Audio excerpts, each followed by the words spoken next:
Hola, buenos días a todas y todos. Eh, Les agradezco mucho que estén aquí otra vez en este nuevo episodio del curso introductorio a la espiritualidad teresiano-sanjuanista.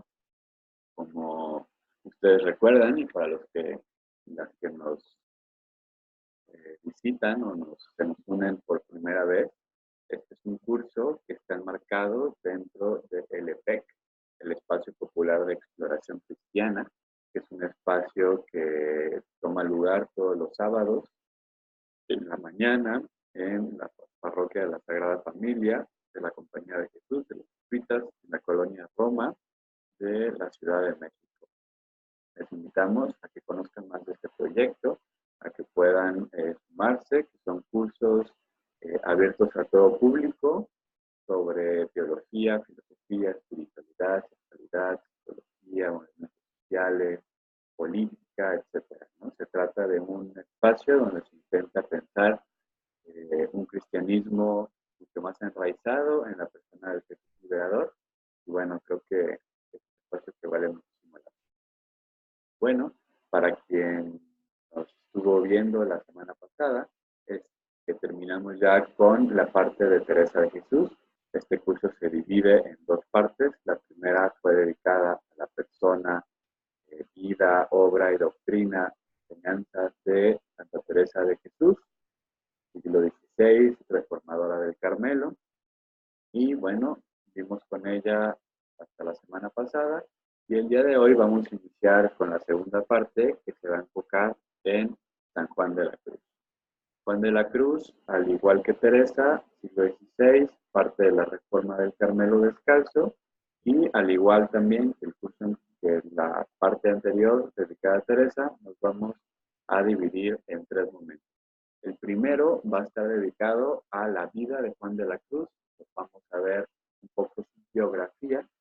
La segunda parte va a estar dedicada a la obra de Juan de la Cruz, es decir, vamos a ver cada uno de los libros mayores, vamos a hablar de cómo se divide la obra, el nombre de los títulos, etc. Y la tercera parte vamos a dedicarla a la enseñanza o doctrina de Juan de la Cruz.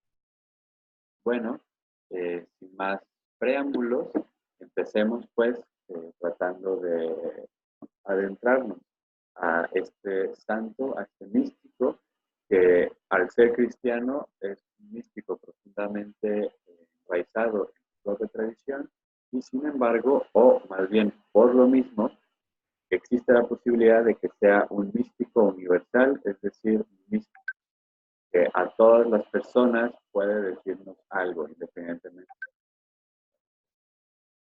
Bueno, iniciamos entonces diciendo que Juan de la Cruz nace en 1542 en Fontiveros, Ávila, un pequeño poblado que está lo que en México llamaríamos municipio de Ávila. Es decir, nace en la misma geografía que Teresa de Jesús, solo unos casi 30 años después. Originalmente su nombre es Juan de Yepes. Juan de la Cruz es el nombre que toma ya en religión, es decir, el nombre que toma a partir de que toma los hábitos, y es Juan de Yepes entonces su primer nombre. Sus padres fueron Gonzalo de Yepes y Catalina Álvarez. Gonzalo era de una familia noble y sin embargo por el matrimonio con Catalina, que era de una clase bastante baja, eh, a Gonzalo lo desheredan, es decir, le quitan absolutamente toda su herencia y por lo tanto el matrimonio joven, recién casado, se queda absolutamente en la miseria. Van a tener tres hijos, Francisco, Luis, Juan, siendo por lo tanto Juan el menor de los tres. Como les digo, pues Juan nace en 1542 y recién nace, tiempo después va a morir su padre y va a morir su hermano Luis. Desde el inicio, por lo tanto, Juan nace en condiciones de muchísima precariedad, de muchísima carencia. A diferencia de Teresa de Jesús, que nace en una familia quizás no opulenta, pero sí bien acomodada, Juan nace en la miseria. Falta de alimento, desnutrición de los hijos. De hecho, pues Teresa de Jesús le llamaba a Juan mi fraile y medio, es decir, o mi medio fraile, perdón, y entonces era como un modo de referirse a su corta estatura. Se dice que medía alrededor de unos 50, es decir, bastante pequeño, y que quizás esto tuvo que ver con su grado de desnutrición. Recién hay un autor, un carmelita, un sanjuanista muy famoso, que ahorita se me fue el nombre, se los debo, pero que él habla de la peregrinación del hambre. Vamos a hablar un poco de eso en su vida. Es decir, la familia de Juan de la Cruz, ahora conformada únicamente por Catalina, su madre, Francisco, su hermano mayor, y Juan, van a tener que dejar Contiveros para buscar suerte en Medina del Campo, una ciudad mucho más grande. Juan de la Cruz, por lo tanto, se va a instalar con su familia en Medina del Campo, una ciudad en la época bastante importante, con un castillo bastante prominente, como ustedes lo pueden ver en la foto. Y bueno, intentan ahí buscar suerte. Francisco, el hermano mayor, se va a casar con Ana, y los cuatro, es decir, Francisco, Ana, Catalina y Juan, se van a dedicar a trabajar con el telar. Ese era el oficio de Juan de la Cruz. Juan va a asistir al Colegio de los Doctrinos, un colegio religioso gratuito de la época, y en las tardes o después del colegio va a servir como enfermero en el Hospital de las Uvas, también en Medina del Campo, donde pues, se puede ganar algún tipo de dinero también para mantener o apoyar la manutención de la familia.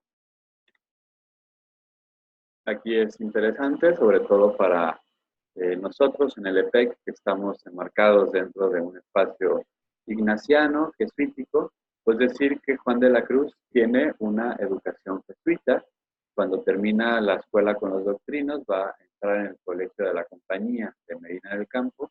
Recordemos que la compañía pues, va a estar más o menos recién fundada, por decirlo de algún modo, y pues era una educación gratuita impartida por jóvenes escolares, es decir, jesuitas que estaban en el proceso de la filosofía y la teología. Ahí entonces Juan se va a dedicar a estudiar su formación intelectual en letras y religión. Terminando la educación a los 21 años, Juan va a decidir entrar a una orden religiosa. El director del Hospital de las Uvas le va a ofrecer un buen trabajo para que se quede en el hospital, porque al parecer será un muy buen elemento. Sin embargo, pues, él tenía vocación de vida consagrada y pues muchas religiones, es decir, muchas órdenes religiosas lo querían. Quizás también los mismos jesuitas, muy probablemente, ya que ellos lo formaron, pues, le echaron el ojo para la vida de jesuita. Había además benedictinos, dominicos, franciscanos, trinitarios, premonastretenses, jesuitas obviamente, y claro, carmelitas. Va a ser este último por el cual Juan se vaya a preferir. Muchos dicen que es por su vocación que tiene a la Virgen del Carmen, una espiritualidad, una referencia muy central en el joven Juan, quizás fue la Virgen del Carmen. También tendría que ver con que la vocación de Juan de la Cruz desde un inicio pues era una vocación de corte contemplativa y entonces opta por el Carmen. Entonces ya en 1563 vamos a conocer el inicio de Juan de Santo Matías. Juan de Santo Matías fue el primer nombre del carmelita. Es decir, ya no es Juan de Yepes, ya es Juan de Santo Matías. Se cree que profesó en 1564 y va a ser mandado a estudiar en Salamanca la filosofía del 64 67 y la teología del 67 al 68, pero la va a interrumpir. Las razones se cree que por las cuales interrumpe sus estudios teológicos es que él pues no considera que lo que está estudiando teológicamente le está sirviendo para dar nombre a sus experiencias espirituales. Para mí, y esto es algo personal, es bastante interesante ver cómo Juan de la Cruz estudia la filosofía completa y sin embargo no termina la teología, ¿no? Termina la filosofía, pero no termina la teología. ¿Cómo es así? Sus opciones, sus razones las conocemos en un sentido claro, pero les digo que muchos consideran que es por esta razón, que porque realmente la teología no le estaba abonando. Ustedes pueden ver ahí la fotografía de la Universidad de Salamanca, una universidad que tiene más de 800 años, increíble, y ahí estuvo Juan de la Cruz. Se va a ordenar sacerdote justamente en 1567 en la ciudad donde vive su familia, Medina del Campo, y ahí va a dar su primera misa en un templo pequeño muy hermoso. Coincide de esas maneras que le podríamos llamar diosidencias, coincide que justamente en agosto de ese año, cuando Juan de la Cruz hace poco daba su primera misa, Teresa de Jesús va a estar llegando a Medina del Campo a fundar su segundo convento de carmelitas. Si ustedes recuerdan, Teresa de Jesús funda en 1562 el monasterio de San José de Ávila, el primer monasterio descalzo de la Reforma Teresiana. Van a ser casi 5 años después, cuando Teresa de Jesús va a fundar su segundo monasterio en Medina del Campo, y coincide pues con la estadía de Juan de Santo Matías, este joven monje de unos 25 años, que recién está iniciando su vida consagrada, su vida de sacerdote. Teresa ya tenía en mente en ese momento la reforma masculina, quería, al igual que reformó la rama femenil, quería reformar la masculina. Tenía ya los patentes, es decir, ya tenía los permisos de los superiores, papales y demás, los permisos burocráticos, pero necesitaba pues frailes dispuestos a vivir la experiencia, y hasta ese entonces no los tenía. Este encuentro quizás histórico entre dos almas que se llamaban mutuamente, dos almas profundamente enamoradas del Dios de Jesús, se encuentran pues en Medina del Campo en agosto de 1567 y van a hablar largamente, y Teresa se va a quedar prendada de Juan de la Cruz. Les leo, por ejemplo, este párrafo que escribe Teresa en el libro de las Fundaciones, refiriéndose justamente al encuentro. Poco después, acertó venir allí un padre de poca edad, que estaba estudiando en Salamanca, y él fue, con otro por compañero, el cual me dijo grandes cosas de la vida que este padre hacía. Llámese Fray Juan de la Cruz. Yo alabé a nuestro Señor, y hablándole contentóme mucho, y supe de él cómo se quería también ir a los cartujos. Yo le dije lo que pretendía, y le rogué mucho esperase hasta que el Señor nos diese monasterio, y el gran bien que sería, si había de mejorarse, ser en su misma orden, y cuánto más serviría al Señor. Él me dio la palabra de hacerlo, con que no se tardase.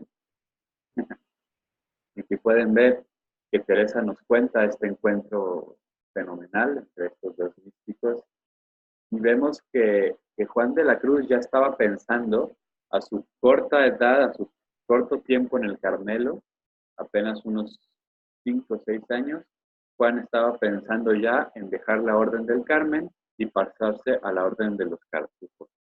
Quizás por las mismas razones por las que originalmente Teresa de Jesús y el grupo original decide hacer la reforma. Como les decía, en la parte de Teresa, el Carmelo, en general todas las órdenes del momento, pero hablando particularmente del Carmelo, estaba pasando por un proceso de mucha flaqueza espiritual y de flaqueza a nivel de la propia práctica de la regla. Es decir, estaba muy laxa, eh, las monjas se podían escapar, entraban hombres, los monasterios masculinos en general pues, parecían más bien tabernas, y Juan de la Cruz realmente lo que él quería hacer era vivir una profunda vida de oración y silencio, y pues él pues estaba certero que ese modo del Carmelo no era el suyo y pues lo quería dejar al Cartujo. Recordemos que muchas personalidades místicas, religiosas del momento, incluyendo por ejemplo a Ignacio de Loyola, también se les ocurrió en su momento irse a la orden de los Cartujos, una orden, quizás las pocas órdenes de clausura masculina en la Iglesia Católica, una orden de muchísima rigidez en la regla espiritual, la regla monástica, en donde guardan un silencio absoluto. Hay videos, hay películas sobre la vida de estos monjes, se las recomiendo mucho. Una se llama, por ejemplo, El Gran Silencio, y son prácticamente en aquel tiempo tenían su huerta individual, tenían su celda con un pequeño jardín, ahí producían lo que ellos mismos comían a nivel individualmente, a nivel comunidad hacían otras cosas juntos, y vaya, era una vida, digamos, de muchísima perfección, como se le llamaba en la época, ¿no? De total abandono.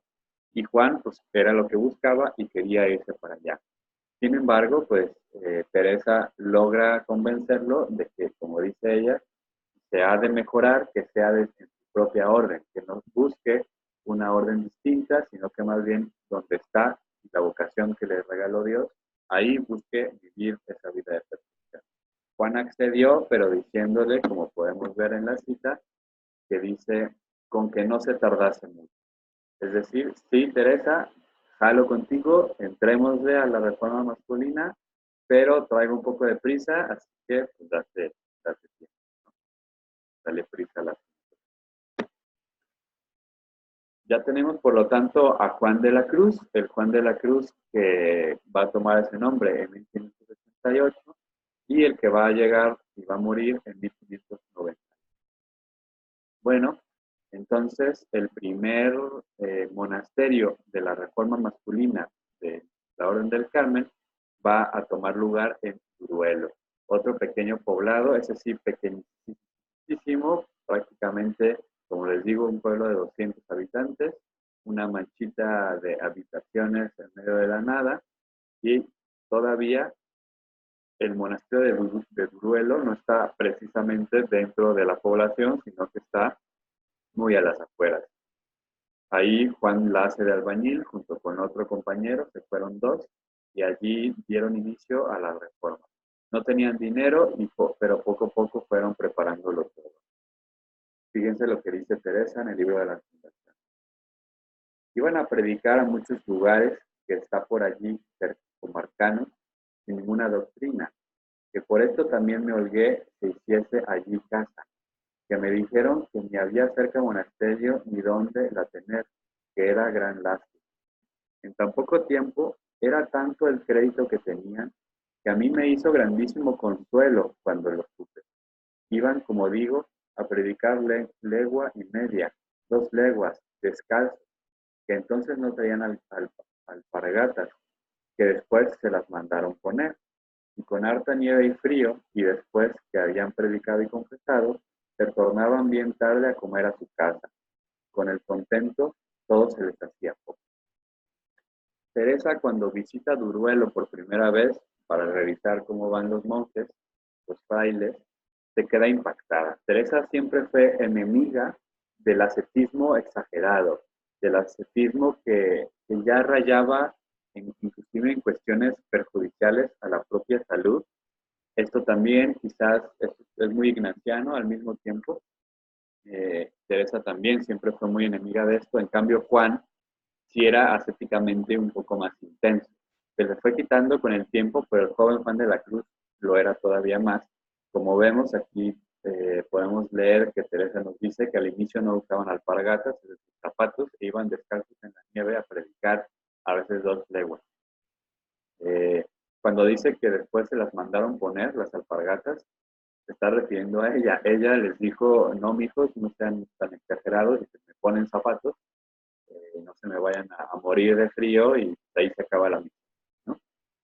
Teresa siempre fue como muy aterrizada en, como les digo entonces, aún así, ya con alpargatas, era una vida muy dura que vivían Juan y su compañero, Uruguay.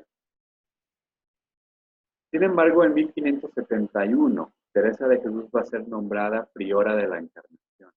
A manera de castigo, acuérdense que el monasterio de la Encarnación es el monasterio al cual Teresa entra a los 21 años a ser monja carmelita, y del cual va a salir para formar el Carmelo Descalzo, fundando San José de Ávila. Los superiores, a manera de castigo, porque ya Teresa empieza a fundar más conventos, llega a mover algunas cosas, la mandan a que sea priora de la Encarnación en 1571, y es una historia súper interesante porque básicamente muchas monjas no la querían, entonces no la dejan entrar al convento. Eso parecía un gallinero, todas gritando, Teresa de Jesús afuera, con un montón de hombres intentando abrir la puerta para que entre. Cuando finalmente logra entrar, Teresa iba cargando una imagen, una estatua de la Virgen, y en la silla de la priora, donde le correspondía a ella sentarse, coloca la estatua de la Virgen, señalando que ella es la auténtica priora. Ese gesto, junto con los que vendrán después, le fueron ganando a Teresa el, el cariño de las religiosas. Cuando Teresa inicia su periodo de priora en la Encarnación, va a llamar a San Juan de la Cruz, entonces solo Juan de la Cruz, a que sea confesor y vicario del monasterio. Por lo tanto, Juan va a dejar Duruelo y va a mudarse a la ciudad de Ávila en 1500. Es en esta época donde Juan va a iniciar su vocación como guía espiritual, como director y acompañante espiritual. También la va a hacer de exorcista, y hay varias historias de exorcismos de Juan de la Cruz en Ávila, pero aquí lo que nos interesa más que nada es su vocación de guía espiritual, de maestro espiritual. Toda la obra sanjuanista, en buena medida, tiene esta carga mistagógica. Lo vamos a ver en su momento. Mistagogía, como ya también lo veíamos en la parte de Teresa, pues tiene que ver con el acompañamiento que se da a las personas para iniciar o durante la propia vida mística. Y va a ser Juan de la Cruz un gran mistagogo. Todas sus obras son mistagógicas, son para acompañarnos en el proceso.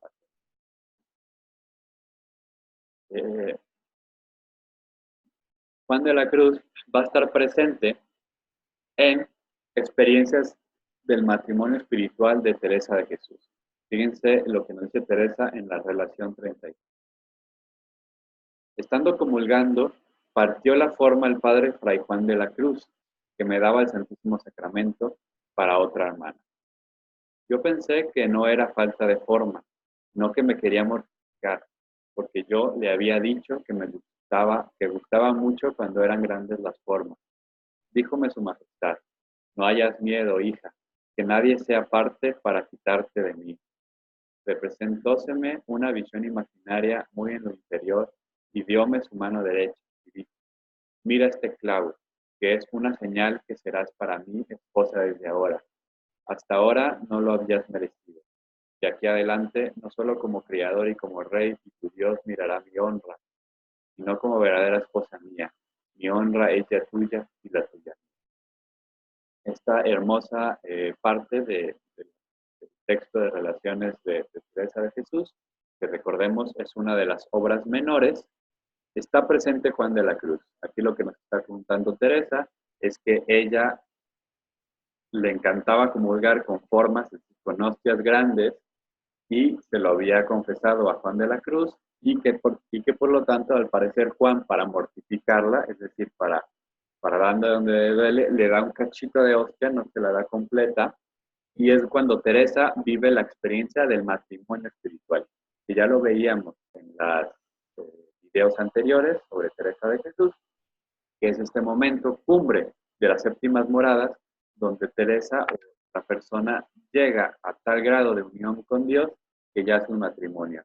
Y lo veíamos que en el caso de Teresa de Jesús, a diferencia de otras místicas, en donde el matrimonio se da a través de un anillo, en Teresa de Jesús realmente lo que pasa es que Cristo le da clavos para que la acompañe en su proceso de pasión y muerte.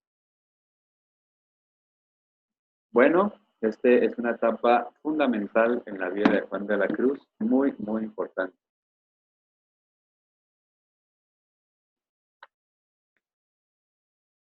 Juan de la Cruz, como la reforma teresiana en general, va a llegar un momento en que va a ser muy mal vista por los carmelitas calzados, de los carmelitas calzados, es decir, aquellos que no quisieron reformarse. Ahora las dos órdenes siguen existiendo y son amigas que quieren. En aquel momento, pues fue una batalla campal muy gruesa de persecuciones, de torturas, en donde se buscaba que los carmelitas descalzos renunciaran a la reforma y regresaran al hábito normal o anterior a la reforma. Y el caso de Juan de la Cruz fue un caso muy particular, muy duro. Los carmelitas calzados lo secuestran la noche del 2 al 3 de diciembre de 1577 y los llevan a la cárcel conventual de Toledo.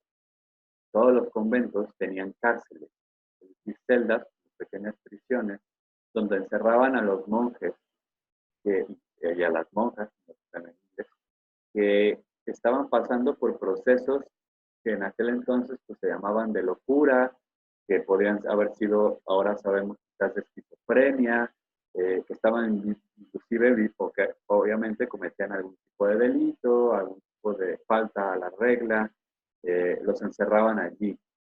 Este es el caso de Juan de la Cruz, que lo encierran en Toledo. Sufrió una tortura terrible, tanto física como psicológica.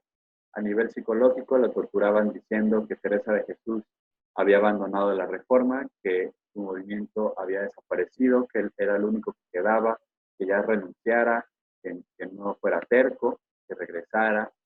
Le ofrecían cosas y lo estaban torturando siempre psicológicamente. También otra tortura psicológica, inclusive espiritual, fue negarle dar misa. Él como sacerdote era parte de su vocación, de su vida espiritual, se lo prohibieron, le acortaban muchísimo la comunión y sobre todo subrayó también la violencia física, la tortura física que él sufrió. Por ejemplo, le daban latigazos, nunca le quitaron el hábito, eso hacía que en la espalda, las llagas de los látigos, en las llagas se le incrustara el hábito, la tela ensangrentada se le incrustaba en la herida, que se podía infectar, sufrió mucho. Luego se dice que él estaba en una celda donde no cabía parado, de pie, y recordando les decía que Juan de la Cruz se dice que medía más o menos 50, entonces imagínense la pequeñez de la celda. Y sin embargo, es allí, en esa oscuridad, en esa real noche oscura, Juan de la Cruz va a escribir sus primeras poesías. El inicio de los poemas mayores, de Noche, de Cántico Espiritual, de Llama. Ahí va a escribir buena parte de esos poemas en medio de la más absoluta miseria y dolor, tanto físico como psicológico. Sobre este tema hay muchísimos estudios muy interesantes, donde muchos consideran que es precisamente esta poesía y la vida mística la que va a hacer que Juan de la Cruz sobreviva a esta tortura que duró varios meses. Y entonces muchos ven este proceso como una especie de fortaleza interior que era lo que a Juan le permitía sobrevivir. Juan, esta parte la titulé Salí sin ser notada, porque es justamente una de las partes de la poesía de Juan de la Cruz. Y aquí podemos ver que Juan logra escapar de su cautiverio después de casi 9 meses de estar en esta celda. Logra ganarse a uno de los guardias, que lo empezó a tratar mejor, logra escaparse por una pequeña ventana, igual así como las películas, o sea, atando ropa, salta en la noche, y llega a el monasterio al convento de descalzas de la ciudad. Y ahí le van a dar alimento, vestido, y le piden que confiese una hermana que está enferma. La primera noche que llega. Juan le va a contar qué había pasado y las hermanas le mandan avisar a Teresa de Jesús, que por cierto estaba buscándolo como loca por toda España, escribiéndole inclusive al emperador, al rey Felipe II, le escribía a todas gentes denunciando el crimen y que por favor se hiciera justicia. Y nunca le hicieron caso y Juan tuvo que escaparse por sus propios medios. Después se va a ir a Baeza, Juan de la Cruz. En buena medida tiene que irse a Andalucía para un poco ir a territorios más calmados, porque eran los frailes de Castilla los que lo estaban persiguiendo. De ahí se va entonces a Granada para ayudar a la fundación de las Descalzas. Allí, Juan de la Cruz en Granada se va a quedar en el monasterio de los Santos Mártires, que está enfrente de la Alhambra, la famosa Alhambra de Granada, este gran palacio, microciudad, fortaleza, en donde fue, digamos, el último baluarte del Islam antes de la reconquista de los reyes católicos. Ahí enfrente va a vivir Juan de la Cruz. Hoy en día se puede visitar las ruinas de aquel monasterio. Sin embargo, hoy por hoy eso es más que ruinas. En aquel entonces, Juan era un monasterio de descalzos. Allí, el ministerio de Juan consta, como en los otros destinos, de ser padre espiritual de los frailes y también desempeña muchas tareas manuales. Él seguía haciendo su trabajo de telar, al igual que cuando era niño, pero también la hacía de albañil y de otras cosas. Su estancia de Granada es del 82 al 88, y ahí es donde Juan comienza los comentarios de los poemas.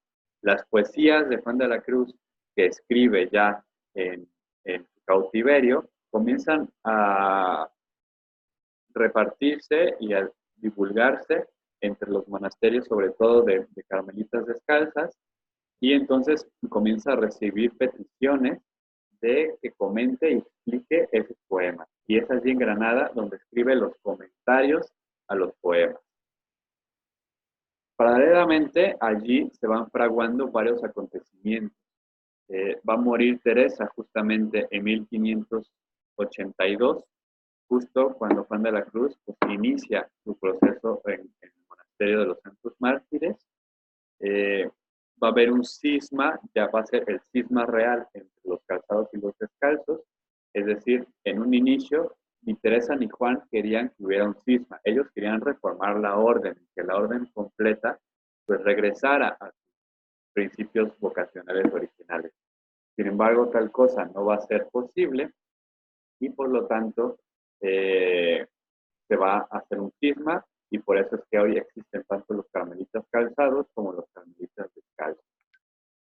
Va a ser en esos años también donde hay capítulos generales de la orden para acomodar todo y hay muchas fundaciones en las que participa el propio Juan, como la de María.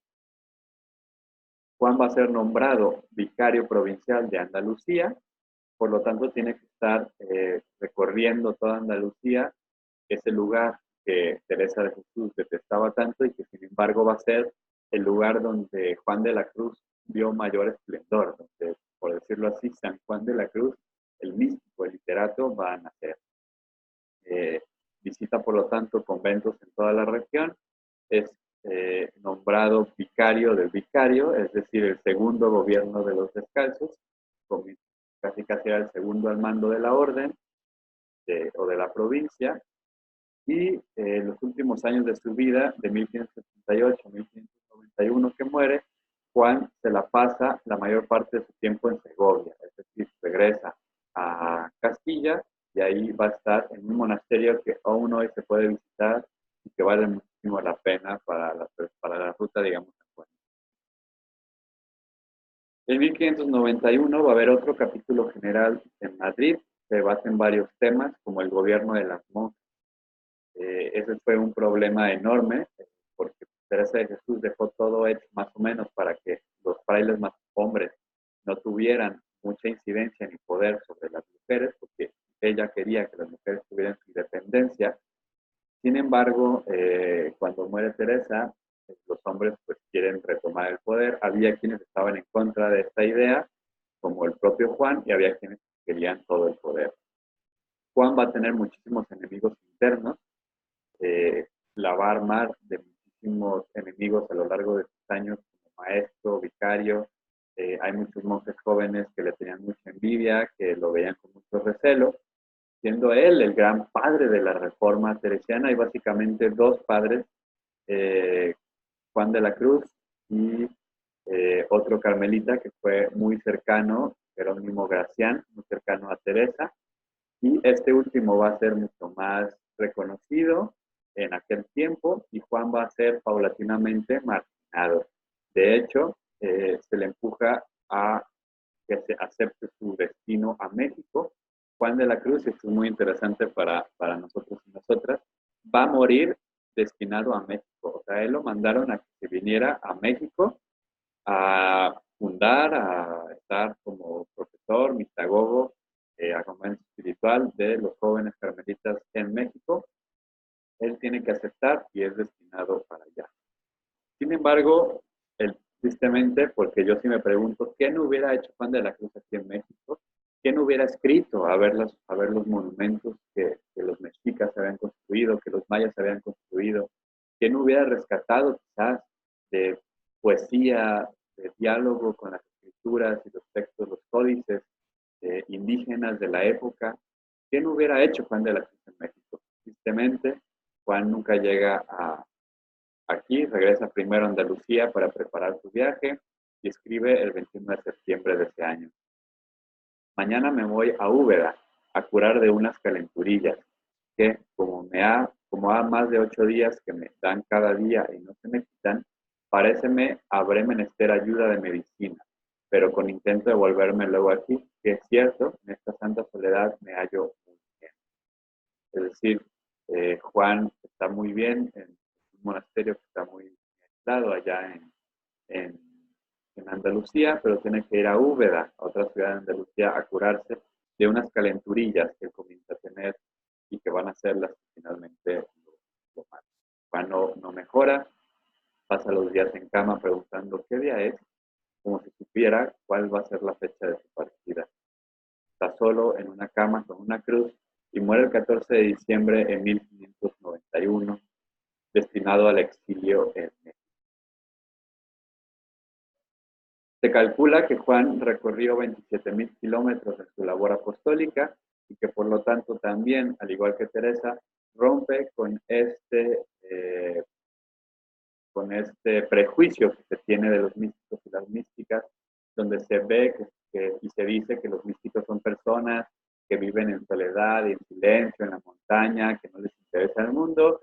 Pues vaya, pues Juan de la Cruz recorrió nada más que 27,000 kilómetros en su obra apostólica, escribe varias obras, tanto de la mística como de la literatura universal, que como les decía, igual que en Teresa de Jesús, ni siquiera uno tiene que ser ni cristiano, ni místico, ni espiritual, ni religioso para saborear, en este caso, la dulzura y belleza de la poesía sanjuanista, de la mejor poesía que hay en la española.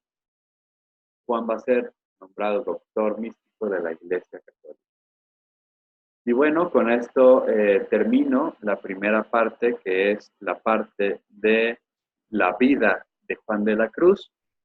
Quisiera dejarlo aquí, no quiero ahorita entrar en otros talleres o en otros, digamos, en otros menesteres, en otros temas de la vida y obra de Juan de la Cruz, para poderlos abordar con seriedad en un próximo video.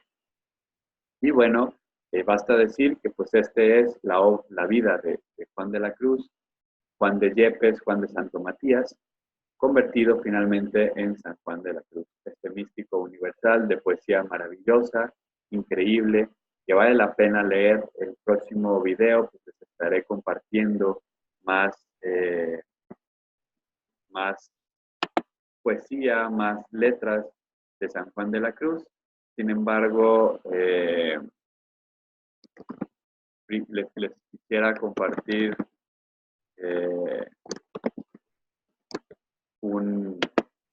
la primera poesía o la poesía, una de las poesías mayores de Juan de la Cruz, si las quisiera leer. Voy a compartir mi pantalla para que vean ¿cómo se llama? Pues el texto, ¿no? Igual, como les digo, vamos a estarlo compartiendo en los próximos videos también, pero quisiera terminar pues esta parte, este primer video de Juan de la Cruz con esta lectura de la obra que se llama Noche Oscura, el poema sanjuanista.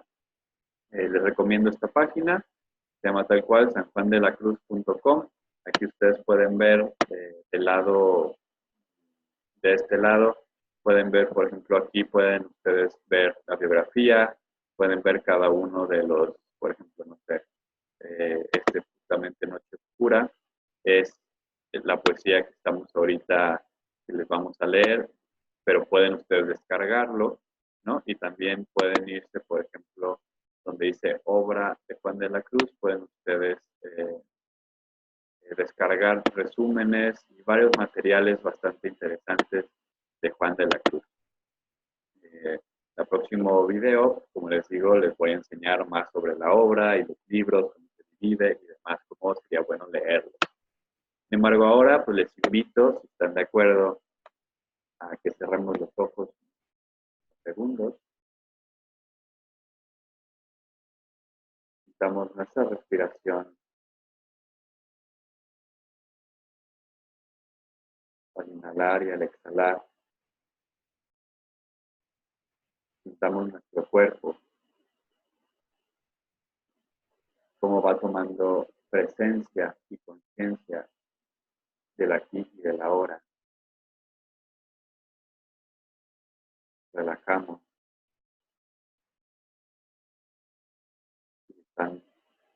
Si lo quieren, ponemos en presencia de la divinidad, del misterio con mayúscula, como cada quien lo entienda, lo nombre y lo saborea y lo viva.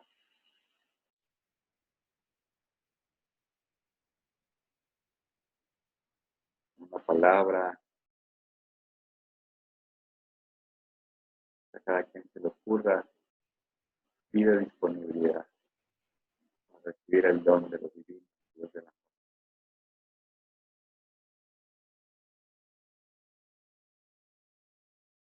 Respiramos.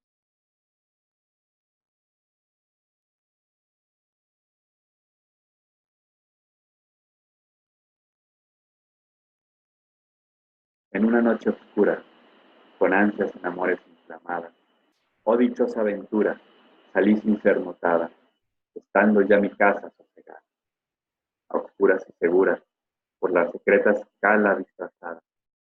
Oh dichosa aventura, a oscuras y enceladas, estando ya mi casa, en la noche dichosa, en secreto, que nadie me veía, y yo miraba cosas, sin otra luz y guía, sino la que en el corazón ardía.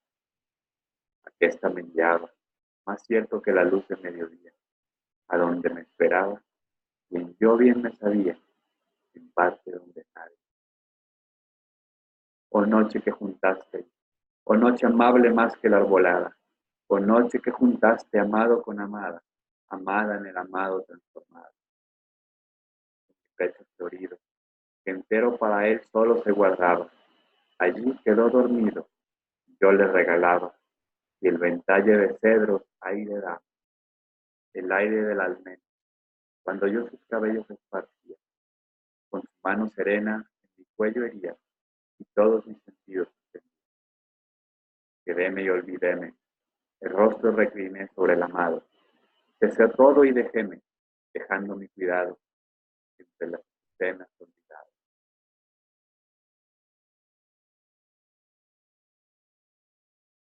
Respiramos y sentimos en el cuerpo las emociones, los sentimientos, las palabras, los movimientos internos que nos hayan despertado esta poesía. Si quieren, pueden leerla otra vez.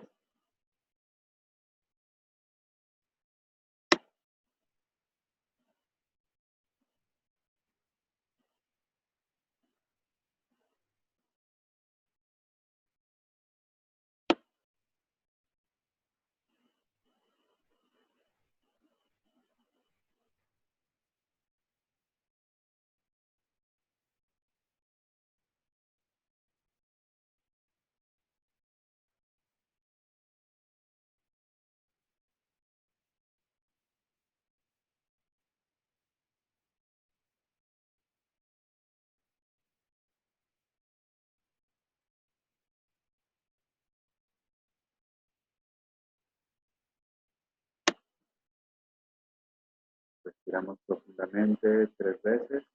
Inhalamos. Inhalamos. Inhalamos. Inhalamos. Una vez. Inhalamos.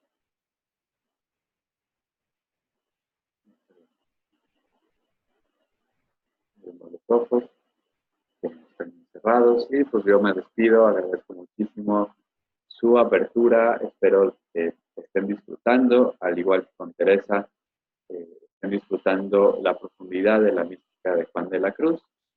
Y bueno, pues yo me despido. Esperemos nos podamos ver el próximo sábado para que continuemos pues con Juan de la Cruz en la parte de sus obras. Bendiciones, que estén muy bien y nos vemos pronto.